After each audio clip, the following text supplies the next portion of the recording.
Hello नमस्कार दोस्तों, Harshali academy channel में एक बार फिर आपका हार्दिक स्वागत है। आज के हमारे इस वीडियो में हम 10 अति महत्वपूर्ण प्रश्नों के बारे में बात करने वाले हैं। ये प्रश्न हमने एसएससी सीजीएल को ध्यान में रखते हुए चुने हुए हैं और जो टॉपिक है आज की इस रीजनिंग की क्लास का वो है नंबर सीरीज। हम जानते हैं नंबर सीरीज के प्रश्न लगभग हर परीक्षा के लिए बहुत ज़्यादा महत्वपूर्ण होते हैं और विशेषकर एसएससी सीजीएल में तो इससे जुड़े हुए 1-2 प्रश्न आते ही हैं। तो इसी चीज़ को ध्यान में रखते हुए हमारी जो वीडियो सीरीज चल रही है जिसमें हम एसएससी सीजीएल के लिए रीजनिंग के विभिन्न टॉपिक्स पर वीडियो ला रहे हैं। हमने ये नंबर सीरीज का वीडियो लाए हैं आपके लिए ताकि नंबर सीरीज से जुड़े हुए प्रश्नों की आपकी तैयारी अच्छे से हो सके। हम ऐसे वीडियो हर एक टॉपिक पर और लाते रहेंगे। आप इस वीडियो को अंत तक देखिएगा। हमारा ये प्रयास रहेगा कि हम शॉर्ट ट्रिक्स के साथ साथ बेसिक कॉन्सेप्ट्स को भी कवर करें। तो आइए शुरू करते हैं। अब देखो आज का जो पहला प्रश्न है, अच्छा नंबर सीरीज के जब भी प्रश्न आए तो जो बेसिक कॉन्सेप्ट हमको हमेशा ध्यान रखनी चाहिए, जो हमारा समय बचाने में काफी ज्यादा महत्वपूर्ण योगदान देगी, वो है एक दो चीजें जो ध्यान में रखने के लिए है। वो है कि जब भी इस प्रकार का नंबर सीरीज दिया होता है तो संख्याओं के बीच का अगर अंतर बहुत ज्यादा बड़ा होता है, मतलब संख्याएं तुलनात्मक रूप से एक दूसरे से काफी ज्यादा बड़े अंतर से बड़ी या छोटी हो रही होती है, तो हमें हमारा उत्तर गुणा या भाग या फिर स्क्वायर या क्यूब की ट्रिक से मिलता है। इसी के विपरीत अगर संख्याओं के बीच में अंतर छोटा होता है तो हमें हमारा उत्तर प्लस या माइनस से मिलने की संभावना ज्यादा होती है।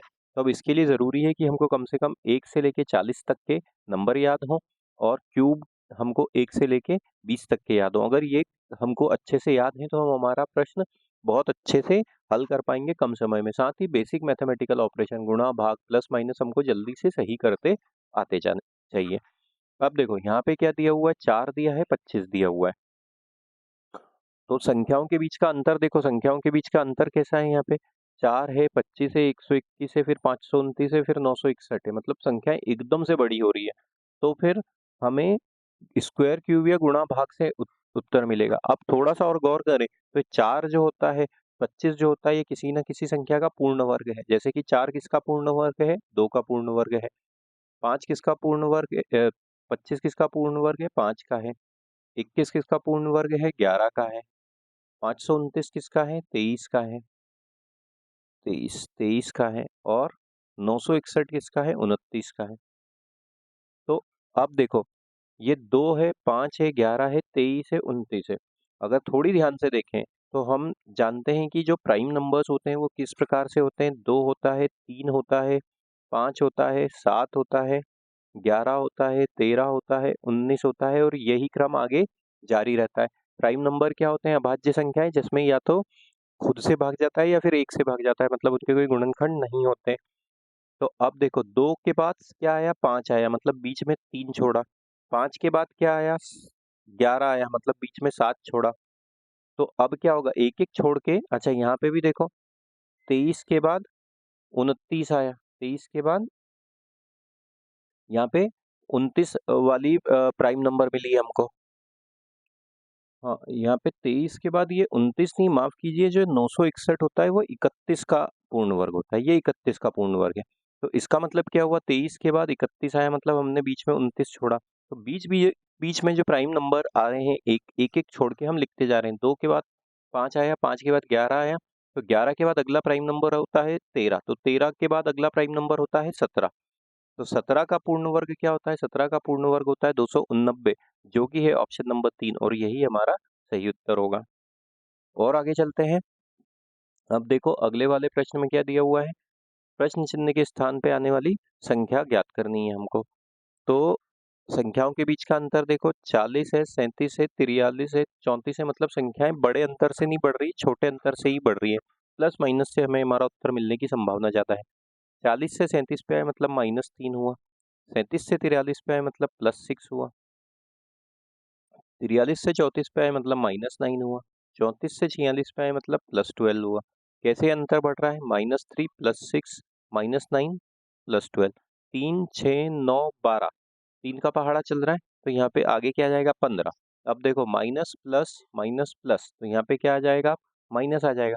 46 में से 15 घटा देंगे तो हमको क्या मिलता है, 31, जो कि है हमारा ऑप्शन नंबर 1 और यही हमारा सही उत्तर होगा। दूसरे एक और तरीके से इस प्रश्न को हल कर सकते हैं, 40 है, 37 है, 43 है, 34 है, और 46 है।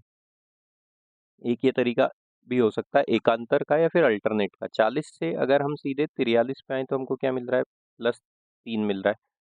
43 से 46 पे आए तो क्या मिल रहा है, +3 मिल रहा है। ऐसे ही देखो 37 से 34 पे आए तो -3 मिल रहा है। तो 34 में से फिर से -3 कर देंगे तो क्या मिलेगा, 31 मिलेगा। तो वो भी हमारा ऑप्शन नंबर 1 है। और आगे चलो, जब तक आप वीडियो को लाइक कीजिए, चैनल को सब्सक्राइब कीजिए। अब देखिए यहाँ पे फिर संख्याओं के बीच का अंतर देख लो। यहाँ है 17, 21, संख्याओं के बीच का अंतर देखो। 17 से लेके 21 पे आए मतलब +4 हुआ। 21 से 30 पे आए मतलब +9 हुआ। 30 से 46 पे आए मतलब +16 हुआ। 46 से 71 पे आए मतलब +25 हुआ। तो अब इन संख्याओं को फिर से गौर करें तो हम देखते हैं कि 4 जो होता है 2 का वर्ग होता है, 9 जो होता है 3 का वर्ग होता है, 16 जो होता है वो 4 का वर्ग होता है, 25 जो होता है 5 का वर्ग होता है, 2 का वर्ग, 3 का वर्ग, 4 का वर्ग, 5 का वर्ग। तो अब क्या आ जाएगा, 6 का वर्ग। 6 का वर्ग क्या होता है, 36। 71 में अगर हम 36 जोड़ देंगे तो हमको 71 और 36 जोड़ने पे मिलता है 107, जो कि है हमारा ऑप्शन नंबर 2 और वही हमारा सही उत्तर होगा। और आगे चलो, अब देखो यहाँ पे क्या दिया हुआ है, यहाँ पे 14 दिया है, 15 दिया हुआ है, 32 दिया हुआ है, 400 दिया हुआ है। संख्याओं के बीच में अंतर ज़्यादा है। देखो 15 से 32 पे अगर हम आए तो ये इसके दुगने के पास में है। मतलब 15 में अगर हम 2 का गुणा कर दें और 2 जोड़ दें तो हमको 32 मिलता है। इसी प्रकार 14 में अगर हम 1 का गुणा कर दें और 1 जोड़ दें तो हमको 15 मिलता है। तो इंटू 2 + 1 इंटू 2 + 2। अब इसी प्रकार यहाँ से इसको इंटू 3 + 3 कर दें तो हमको क्या मिलेगा, 32 में 3 का गुणा करने पे हमको मिलता है 96 और 3 जोड़ने पे हमको मिलेगा 99। तो यहाँ पे क्या हो जाएगा, 99। प्रश्नवाचक चिन्ह के स्थान पे आ जाएगा 99, जो कि है ऑप्शन नंबर 2 और ये हमारा सही उत्तर हो जाएगा। इसको और आगे पुष्टि कर लो तो ये देखो 99 है, इंटू 3 + 3 था। अब इसको इंटू 4 करेंगे तो ये कितना हो जाएगा, 396 और +4 करेंगे तो 400 होगा। माफ कीजिए, जो कि यहाँ पे दिया हुआ है। अब देखो अगले वाले प्रश्न में क्या दिया हुआ है, 5 है, 10 है, 26 है, 122 है। अब संख्याओं के बीच का अंतर निकालें या फिर गुणा भाग से या फिर स्क्वायर क्यूब से देखें। देखो अंतर अगर निकालो तो ये क्या है, +5 का अंतर है। यहाँ पे अंतर निकालो तो ये कितने का अंतर हो जाता है, ये हो जाता है हमारा +16 का अंतर। और इन दोनों के बीच में निकालो तो ये एक कितने का अंतर हो जाएगा, +48 का अंतर। इस तरीके से ये अंतर यहाँ पे आ रहा है। अब इसको हम कैसे हल कर सकते हैं, इसमें कोई लॉजिक यहाँ पे बनता हुआ दिख रहा है क्या? ऐसे तो ये 5 है, 16 है, 48 है, ऐसे तो कोई लॉजिक दिख नहीं रहा। एक चीज इसको अगर सीधे ही संख्याओं पे देखें तो एक लॉजिक यहाँ पे हमको ये बनता हुआ दिखेगा। देखो ये जैसे 5 है, 10 है, 26 है, ये सब किसी ना किसी संख्या के वर्ग के पास में है। देखो जैसे 5 है तो ये 5 किसके वर्ग के पास में है, इसको हम 2 का वर्ग +1 लिख सकते हैं, क्योंकि 2 का वर्ग होता है 4। 10 जो है वो है 3 का वर्ग +1, क्योंकि 3 का वर्ग है। 26 जो है वो 5 का वर्ग +1 है। तो 2 स्क्वायर +1, 3 स्क्वायर +1, 5 स्क्वायर +1। तो ये क्या है, ये भी प्राइम नंबर ही। देखो 2 के बाद 3 आया फिर 5 आया। सम या विषम संख्याएं नहीं आई हैं। 2, 3, 5। तो अगला जो पूर्ण अभाज्य संख्या होती है वो क्या होती है, 7 होती है। तो यहाँ पे क्या हो जाएगा, 7 का वर्ग धन 1। 7 का वर्ग होता है 49 और उसमें 1 जोड़ दो तो क्या मिलता है, 50। तो ऑप्शन नंबर 4 हमारा सही उत्तर होगा। इसके बाद देखो 2, 3, 5, 7। 7 के बाद अगली जो भाज्य संख्या होती है, प्राइम नंबर होती है, वो 11। 11 का वर्ग धन 1 करें तो 121 और 1 जोड़ने पे क्या मिलेगा, 122। इसी प्रकार अगली प्राइम संख्या आती है 13। 13 का वर्ग होता है 170, तो 170 धन 1 कर दो, 169 प्लस धन +1 कर दो तो 170 मिलता है। ये वाला लॉजिक लगा हुआ है। और आगे चलो, अब देखो 3 दिया है, 5 दिया है, 10 दिया है, 20 दिया है। अब संख्याएं यहाँ पे देखो थोड़ी बड़े अंतर से बढ़ रही है। ये देखो 5 10 के बाद सीधे 20 हो गया, 5 के बाद सीधे 10 हो गया। तो अब यहाँ पे क्या हो सकता है, यहाँ पे भी हमको वो वाला लॉजिक मिल रहा है क्या जो हम देखना चाह रहे हैं कि अगर इसमें अंतर वाले लॉजिक से करें तो ये +2 +5 +10 और +17, ये 10 है +17, है ना। तो अब ये क्या हो सकता है, 2 को हम कैसे लिख सकते हैं, 2 मतलब 2 है, 5 है, 10 है, 17 है। ये पिछले वाले प्रश्न में भी लगभग ऐसे ही नंबर थे। हाँ, अब देखो 2 को हम कैसे लिख सकते हैं, 1 का वर्ग धन 1। 5 को हम कैसे लिख सकते हैं, 2 का वर्ग धन 1। 10 को हम कैसे लिख सकते हैं, 3 का वर्ग धन 1। 17 को हम कैसे लिख सकते हैं, 4 का वर्ग धन 1। तो अब आगे क्या आ जाएगा, 5 का वर्ग धन 1। 5 का वर्ग होता है 25 और 1 जोड़ देंगे तो 26। तो यहाँ पे कितना हो जाएगा, +26। 37 में अगर हम 26 जोड़ दें तो हमको क्या मिलेगा, 37 +26 कर दो, 7 और 6 13 और ये 6 63। ऑप्शन नंबर 1 हमारा सही उत्तर होगा। इस तरीके का लॉजिक हमको लगाना होता है दोस्तों। तो उसके लिए वर्ग वगैरह बहुत अच्छे से याद होना चाहिए। और आगे चलो, अब यहाँ पे 7 है, 11 है, 18 है, 29 है। देखो क्या अंतर है संख्याओं के बीच में, इनके बीच में देखो, यहाँ पे आए तो कितना हुआ, +4 का अंतर हुआ। यहाँ पे आए तो ये कितने का अंतर हुआ, ये +7 का अंतर हुआ। यहाँ पे आए तो कितने का अंतर हुआ, 18 से लेके 29 पे आए तो +11 का अंतर हुआ। ऐसे कोई लॉजिक मिल रहा है क्या हमको, ऐसा लॉजिक बनता हुआ दिख रहा है, 4 7 11? ऐसे तो कोई लॉजिक नहीं दिख रहा। स्क्वायर या क्यूब के हिसाब से देखें तो स्क्वायर या क्यूब के हिसाब से मिल रहा है क्या, स्क्वायर या क्यूब के हिसाब से 3 का वर्ग -2 +2 नहीं। अच्छा हाँ देखो, 7 और 11 को आपस में जोड़ दो तो 18 मिलता है, 11 और 18 को आपस में जोड़ दो तो 29 मिलता है। मतलब पिछली दो संख्याओं को जोड़ने पे अगली संख्या मिल रही है। तो ये 18 11 और 7 को जोड़ने पे मिला, 11 और 18 को जोड़ने पे 29 मिला। तो 18 और 29 को जोड़ने पे हमको क्या मिल जाएगा, 18 और 29 को जोड़ने पे हमको मिल जाएगा 47, जो कि है ऑप्शन नंबर 1। और 47 और 29 को जोड़ दो तो क्या 76 मिलता है, हाँ जी बिल्कुल 76 मिलता है। तो ये लॉजिक यहाँ पे इस तरीके से बैठ रहा है। और आगे चलो, यहाँ पे देखो क्या दिया हुआ है, 61 दिया है, 63 दिया है।